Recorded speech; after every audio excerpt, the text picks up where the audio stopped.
to the Beni Shalom and should continue to help us all in everything that we do with Tova. Just want to make a few thank yous. First of all, to thank you to sponsors of today's. Again, if you see on your piece of paper, there was mentioned there. I'd like to thank you, Mr. Gary Phillips of Solomon Tate and Shaw. I'd like to thank Mr. Brendan Silver of Vatit and Philippe and Deborah Katz for sponsoring today's seminar. And also, we had some of you there on Friday night dinner as well, included they sponsored that as well. And I'd like to thank them. Also, there's an anonymous donor who remains anonymous. So I'd like to thank him as well.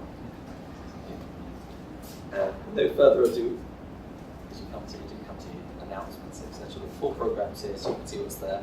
And as first, we're just to my good friend, Rabbi Kirsch. Fantastic. Known each other for a long time. I'd like to thank Rabbi Kirsch for all his encouragement, for helping Shema Beni get off the ground, and constant support. We're affiliated to JLE. Most of you have had some connection with the JLE.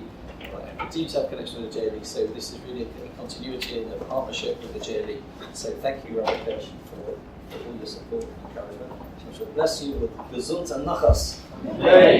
Rabbi Kirsch is going to speak this morning on the power of like role models for ourselves. Thank you to the wonderful Rabbi Stepsky. It's a great honor to participate in such an event and to be able to have such a high quality friend just seconds away from me. Thank you, Rabbi. You know, I've had the opportunity to participate in Hanukkah events for many years in different shades and in different places. And one of the most extraordinary ones was when a number of years ago I was invited to number 10 Downing Street to participate in a Hanukkah party. And for those of you who like the historical take of things, walking up the stairs and having the previous incumbents there, Gladstone, Disraeli, Palmerston, is quite an experience. Pictures of each of those people who had previously been at this location. And then as you get higher to the top, Edward Heath, Margaret Thatcher, and then you walk into the main hall and you're surrounded by fellow Jews, a number of politicians, Jewish and non-Jewish as well. And we're in this room of epic importance, a room in the Prime Minister's own personal home, number 10 Downing Street. If you can imagine all the events that's taken place there, I was just like mesmerized. Love history, love a case, it's extraordinary. There I am in 10 Downing Street. And I want you to continue with your imagery if you can, because in front of me there was another picture. He was William Pitt the Younger, I think it was. And then next to William Pitt there was a Christmas tree. Then next to the Christmas tree was Sir Martin Gilbert, who sadly is no longer alive, but he was very much alive at the time. Probably one of England's most famous historian, official biographer, Winston Churchill, wrote tens of books on Israel. And then next to him was a menorah. So you get the picture, William Pitt, Xmas tree, Sir Martin Gilbert, and a menorah. And of course, rather struck by the surroundings, I decided to ask Sir Martin Gilbert, what do you say to a world-famous historian when you're in 10 Downing Street? So I started off by saying, how long have people lived here? So he showed me William Pitt, and he said, well, he was the first chap about 300 years ago, and they've been ever since then. That's where the Prime Ministers live, and etc. Then he pointed to the menorah. He says, but that is tiny compared to this, because this has been lit for 3,500 years.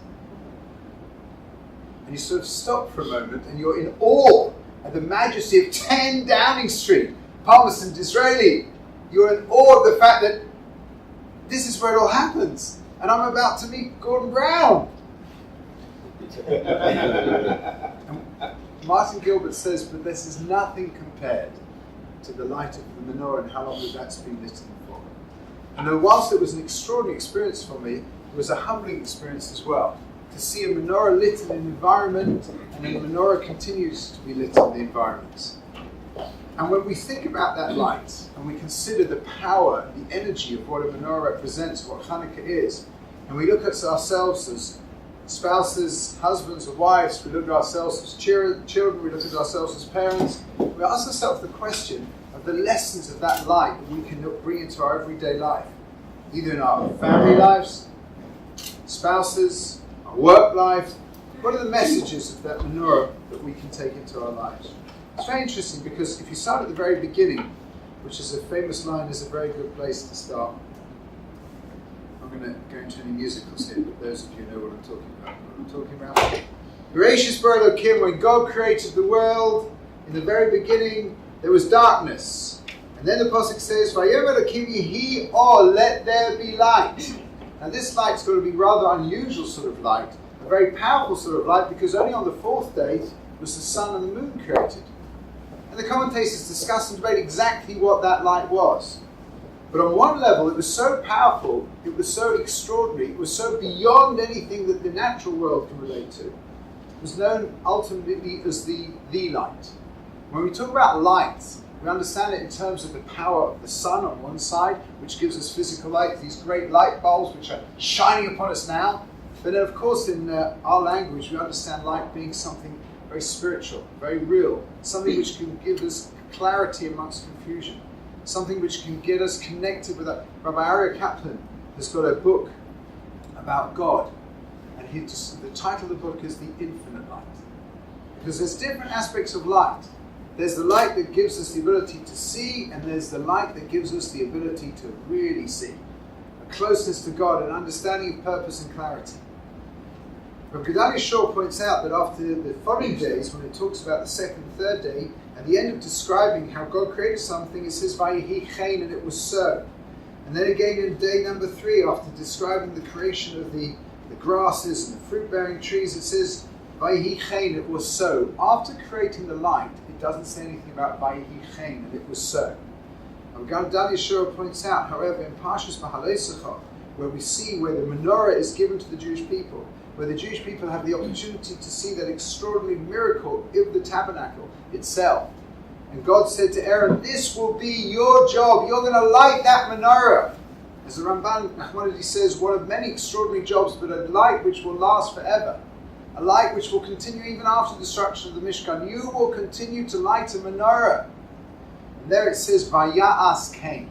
When Aaron lit that menorah, Vaya'as Cain. Similar language that we saw in the second, third and fourth day of creation, but not in the first day. On a mystical level, it explains to us that the light which was hidden away on the first day of creation, that light which is put in the spiritual special place which will be taken out later, on one level was revealed to the world when Aaron first lit that menorah. A menorah which was not about being just physical light to the world, a world which needed clarity, needed direction, needed understanding, needed a connection to HaKadosh Baruch Hu. What was the Mishkan, the tabernacle, if not the 24-hour opportunity to connect? The deeper commentators say every time you will light the menorah, you have the opportunity to connect with light. Light which goes beyond the description of a physical light. Light which is purpose, light which is clarity, light which is the connection with the Almighty. A light which miraculously continues to burn in every home throughout the Jewish world thousands of years after it was first lit. So actually, when he said to me, but the menorah, that light's been going for 3,500 years, he was actually 2,200 plus years out. Because the light on one level that you'll light when you light a menorah is the ultimate beginning light, where God gave the opportunity in the soul, the psyche of every human being to connect to the infinite, to connect with the spiritual. And friends, when you light that menorah, when you light that light in your homes, your workplaces, wherever it may be, the 10 Downing Street, you have an opportunity to capture and connect with the ultimate light. And what are we if we're not a people who've got to bring light into the world? What are we if we're not a people who've got to bring clarity of the world? What are we if we're not a people who have to bring godliness into the world? And it's interesting to see that the Talmud tells us that somebody who's careful about lighting Shabbos lights and Hanukkah lights will merit to have wise children of Talmud Chacham. The commentators ask, what's the connection between lighting those lights and having wise children? One of the mystical commentators explains to us, because you who want to bring light into the world, you who want to teach clarity, will, if you teach it properly, merit to have a family who lives the ideals, who lives the principles of it. So friends, we're just a few shopping days away from Hanukkah. There's a chance for you to buy your favourite rabbi, a toy, a gift, a tie even, something you choose, whatever it is. That's one aspect of it. And no doubt as you're surrounded by Daddy Hanukkah, you'll be considering what it is you're going to do. But a seminar such as this is going to take us on a different dimension. Because the question really is, what light can I bring into my life? How can I reignite? How can I bring energy into my home, into my family, into my life? Taking from the ultimate beginning of energy. You have the opportunity to connect with things beyond anybody's understanding and appreciation. You have opportunities to connect with the infinite. But you also have the opportunity to connect with the finite as well. What I'd like to speak about in just 10 minutes is how to ensure that you can bring light into your lives, and how you can ensure that that light has a permanence within your life beyond Hanukkah as well. So the mission and the ethics of the Father says to you, Kaina l'cha chaver. You have to acquire a friend. You have to make yourself a rabbi, but you have to acquire yourself a friend. And many of us understand that to be, you have to have somebody who can look you in the eyes and say, you're not doing this as well as you could do. Your husband or wife. Maybe should be on. You have to have a friend, somebody who can tell you what's right and what's wrong. In the area of role models, it's always been central to the Jewish world that there have been people helping you ensure that the light within me is burning as brightly as it possibly can. That the light within me is not only burning well, but it also can impact other people. And sometimes in life, that light gets a little bit dimmed. And sadly, we're not always the best person to notice the dimming of that light. Sometimes the rote, the regularity of life, ensures we go from one moment, one day to the next, and we forget about our own lives. When the mission tells us you have to acquire for yourself a friend, part of the idea is to have people around you who can help make sure that your apertures are correct, that your light is just right, and that you're not getting too much darkness into your world.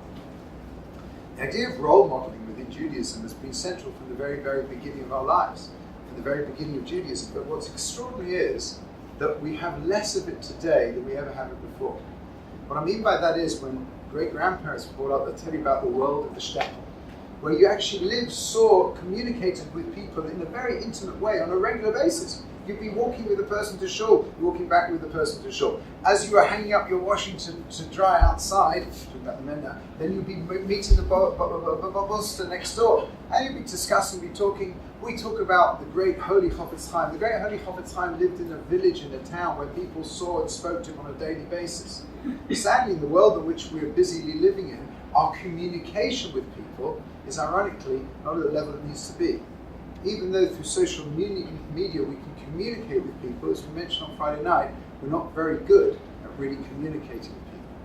And role models within the Jewish community has always been central and an important thing. How do you deal with that today? So our rabbis tell us, as I mentioned before, you have to acquire for yourself a friend. I have to look for people around me who can bring light into my life. When I was in yeshiva, one of our Rabbi used to have a musavad.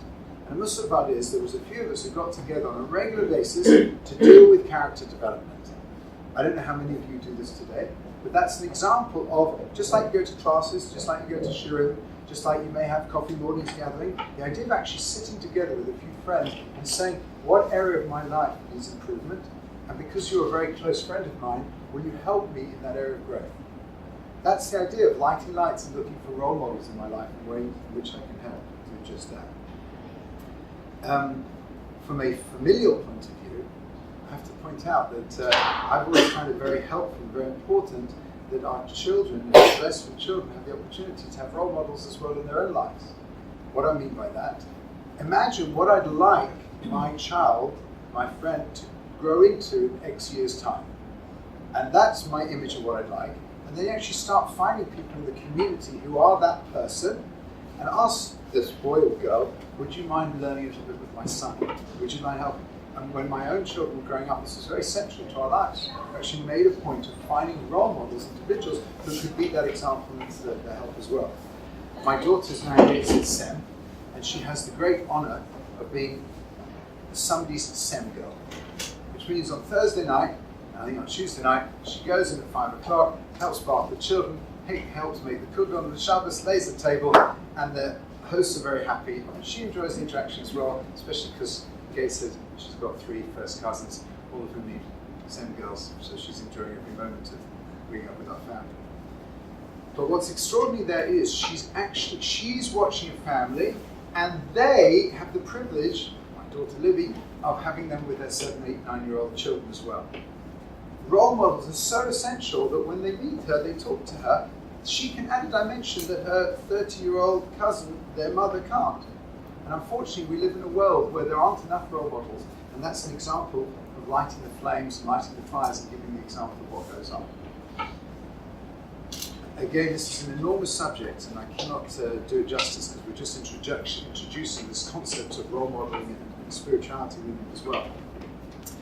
But we can't do it all ourselves.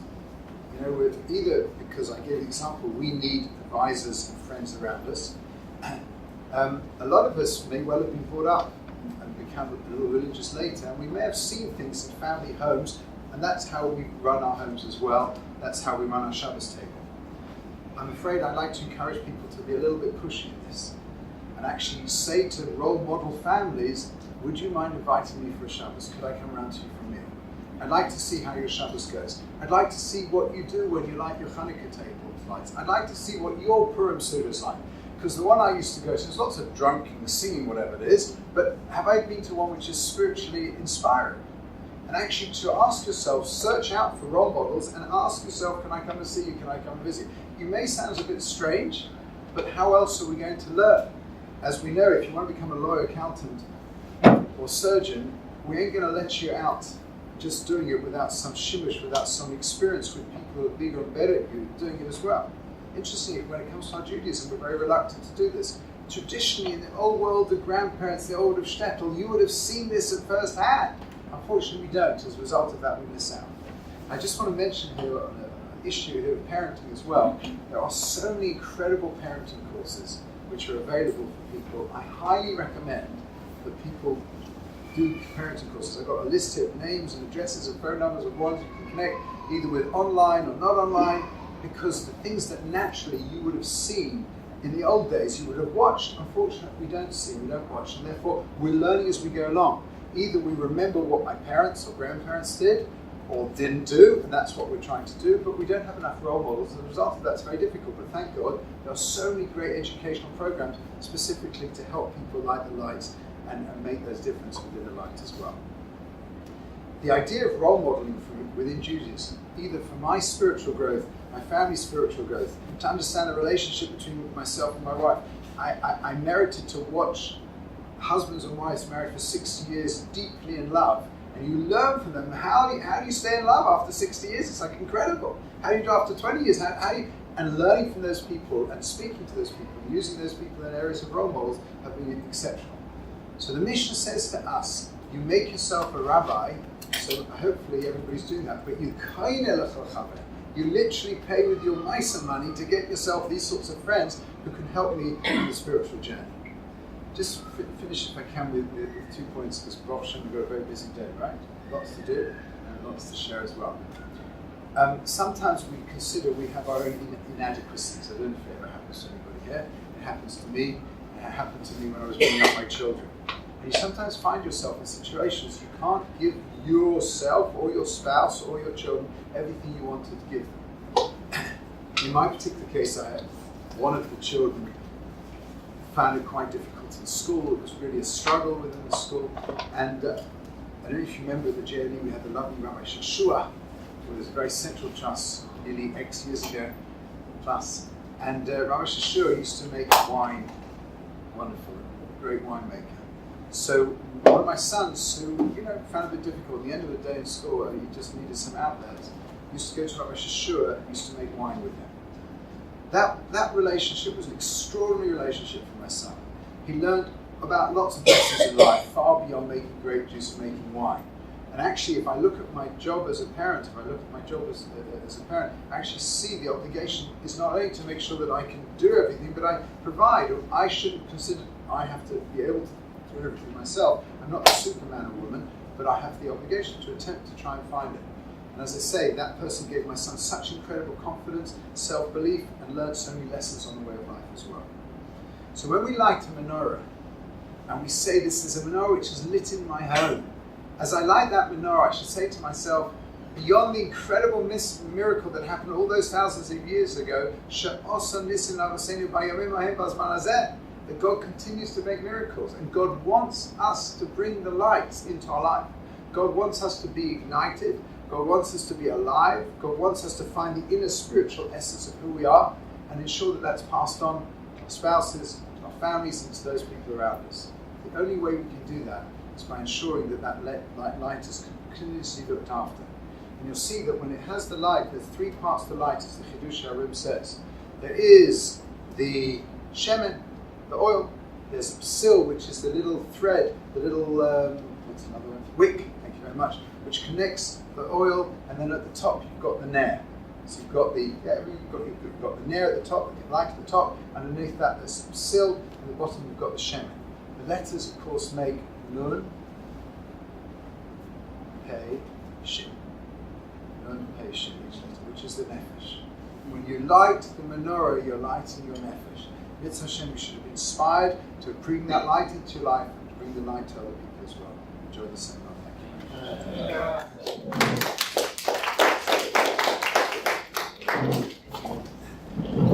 Thank you very much, Rabbi Kirsch.